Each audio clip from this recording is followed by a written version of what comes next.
Olá, amigos da Boa Nova, estamos de novo aqui com o programa novamente, é um cacófato mais do que óbvio e engraçado. Bom, nós estamos vendo aqui Fora da Caridade da Nossa Salvação, lembrando que do capítulo 11º até o 20º são só instruções, tá? São 4 instrumentos que a gente vê no Evangelho e são 10 instruções que você usa, como faz para você usar. Aqui, então, ele está falando que o principal instrumento, uma instrução importante é a prática da caridade, ou seja, fazer as coisas por amor a Deus. E aí sem a pieguice, né? Quando a gente fala amor a Deus, pelo amor de Deus, né? Quando a gente fala isso, agora não dá para entender, né? Mas não é pieguice não, tá bom? Eu não gosto muito de coisas piegas, né? Eu acho que as coisas têm que ser prática, direta, objetiva, sem rodeios, sem manipulação, mas eu posso respeitar a pieguice do outro, porque talvez ele precise disso em termos de elaborar certas energias na mente dele, quando falo mente do espírito, né? E às vezes até no cérebro também. Aí que a gente for ver aí no nosso diapositivo, tem mais um aí, diapositivo, que é o terceiro, que eles falam aqui, bom, fora da caridade de nossa salvação, então salvação é uma instrução, como que eu uso meus instrumentos, tá aí. Então vocês estão vendo, olha, não há salvação, ó, você não vai se salvar. Quando você acha que só pertencendo a alguma igreja ou centro espírita que você vai ser salvo. Não, tá? Então, fora da igreja não há salvação. Essa é uma máxima que não funciona. Por quê? Porque contraria o ensino do Cristo e contraria a lei do Evangelho, a Boa Nova, que é a lei do amor. A Boa Nova, que chama-se Evangelho, Evangelho é igual Boa Nova, a Boa Nova é, nós podemos participar do mundo através da lei do amor e não da lei de Talião, né? Que é olho por olho e dente por dente.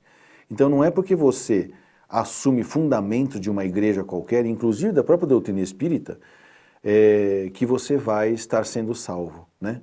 Então não adianta você ser expert em dogmas particulares da igreja, ou exclusivista, dizendo, ó, só quem é dessa igreja aqui é que se salva, e que não existe, vamos dizer assim, conhecimento absoluto sobre tudo através de uma só maneira de enxergar o mundo. Então, quando você fala fora da igreja não há salvação, isso é uma pregação religiosa, isso não é uma verdade objetiva, vamos dizer assim, em termos de você realmente se sentir salvo.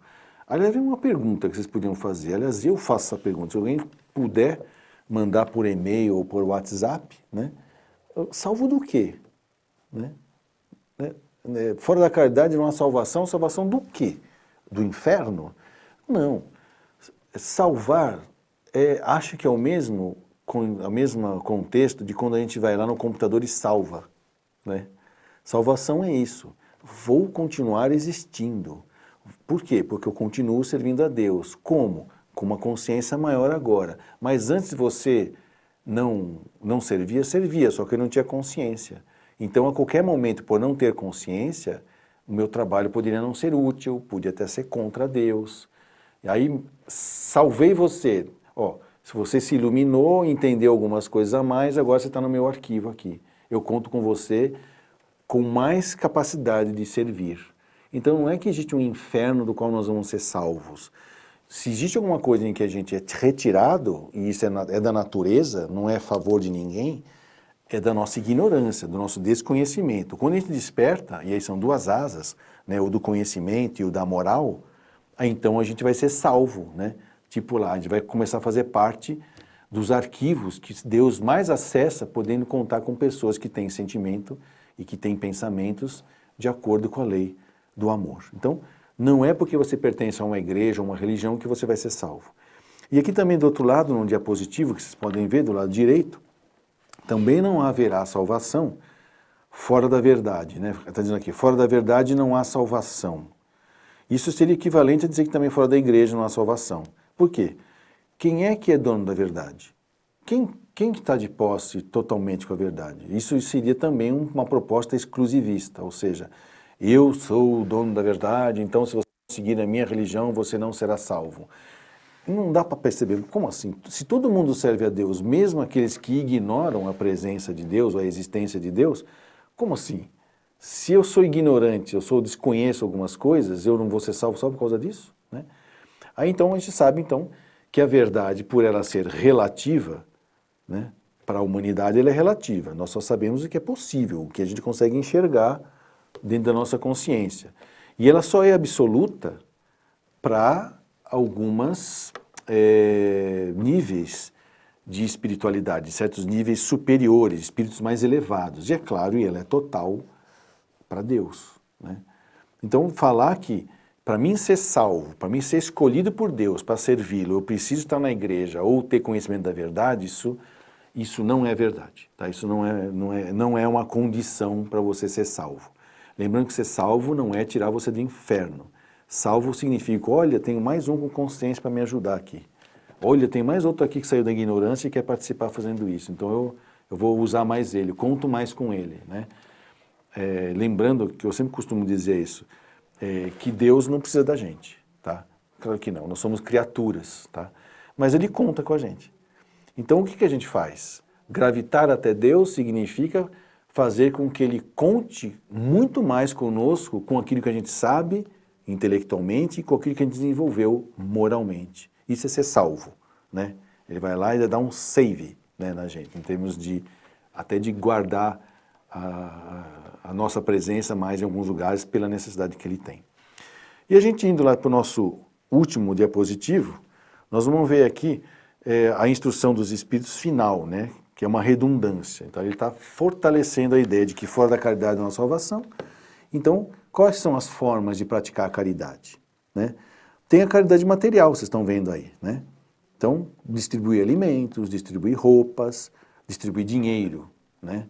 Alguns dizem que o melhor mesmo é distribuir trabalho, né? Ajudar as pessoas a se sustentarem, ou porque isso feriria a dignidade do ser humano, achar que ele depende das pessoas para viver. Tem a caridade mental também, né? Que você faz através da prece, através da expressão clara do seu amor, né? Que não é falando muitas vezes que você expressa o amor, é dando um abraço, né? Compreendendo as pessoas, que é o que ele chama aqui de perdão, né? Depois também tem a caridade verbal, né? Quando você fala de maneira suave, né? Que você tem consolando as pessoas, né? Então, existem várias maneiras de você poder exercitar a caridade. Eu vou falar um pouco depois no próximo bloco um pouco mais sobre elas, até porque eu vou ilustrar com uma pequena tirinha de imagens, né? Para a gente poder falar sobre isso. Esse é o terceiro bloco, né?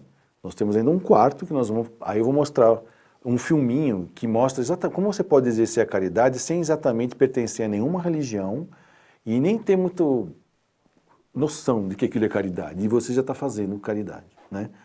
Mas vamos falar um pouquinho dessas formas que nós vimos aqui, a material, a mental e a verbal, né? Então, por exemplo, quando você está convivendo com alguém que é um pouco mais agressivo, né?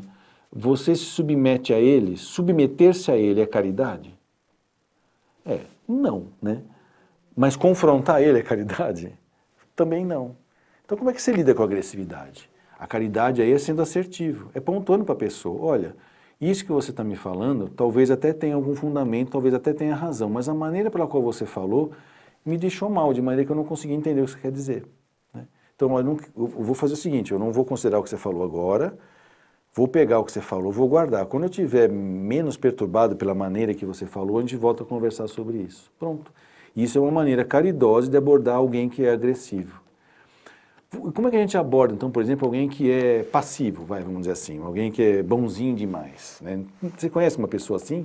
Então, é esse que vos fala. Eu era exatamente assim. O pessoal me levava no bico, tomava sopa na minha cabeça, né? No exército eu era chamado tenente Navajas, o bonzinho, né? Porque eu fazia tudo que todo mundo pedia. Não sei até se não faço isso até hoje, mas de qualquer maneira, como é que a gente lida com pessoas assim, que são muito passivas, né? Que você vai lá, toma sopa, chuta a canela, ela não fala nada. Também você tem que exercer caridade com ela. Você vai falar o quê para ela? Oh, meu, deixa lá, ela é muito ser trouxa. Tá vendo os caras aproveitando de você? Isso não é caridoso, né? Você está, talvez, até desmerecendo, ele é capaz de se ofender, porque para ele está certo, ele está no mundo dele, né? Mas você pode alertá-lo, olha, defenda-se mais verbalmente, né? Quando você perceber que está acontecendo alguma coisa, fala, não concordo, mas... E se as pessoas te ameaçarem, fala, olha, eu não concordo e acabou, eu não vou falar por que agora, porque eu estou me sentindo ameaçado. Mas você pode se expressar verbalmente, que aí nós estamos falando que é a caridade verbal. Fazer caridade não é falar, eles falam aqui de fala suave, né? Alguém que fala de uma maneira muito suave pode estar também tentando te enganar. Então toma cuidado com isso, né? Quem fala manso também pode não estar fazendo caridade, né? Mas também quem fala gritando, xingando e mandando você para aquele lado, talvez possa até estar te ajudando, mas também não é de uma maneira condizente. E se você é afeito a coisas mentais, eu acho que é muito interessante. A ajuda através da prece, sabe? Ou mentalizações, isso também ajuda bastante. Você vê alguém na rua e você vê que ela está com uma situação difícil, aí você está num ônibus, você vai descer do ônibus, às vezes não dá para fazer isso. Você está indo para o trabalho, mas você encara bem a pessoa, marca o rostinho dela e aí no resto da viagem do ônibus você fecha os olhos e mentaliza que você está do lado dela, que Jesus está do lado dela, que tem um mentor do lado dela e que está suprindo alguma necessidade ou alguma dificuldade que ela possa estar tendo naquele momento e que aquilo sirva para ela de uma boa maneira de se evoluir, adquirir conhecimentos ou coisas parecidas através daquele processo. E não se admire que aquilo que você do ônibus achou que era um problema, talvez fosse algo diferente. De qualquer maneira, não deixe de usar a prece, de usar a palavra, né, para orientar e auxiliar as pessoas, seja elas sabendo disso ou não, seja próximo dela ou não, né, ou seja presente ou não, ok? Nós estamos indo para o nosso intervalo? É já, né? Então, no nosso quarto bloco, nós vamos também pegar aí os recadinhos que chegaram pelo WhatsApp, por e-mail e pelo Facebook, e vamos também continuar estudando aí as formas de praticar a caridade, ou seja, o caminho pelo qual eu me ilumino e posso um dia chegar até Deus. Até lá!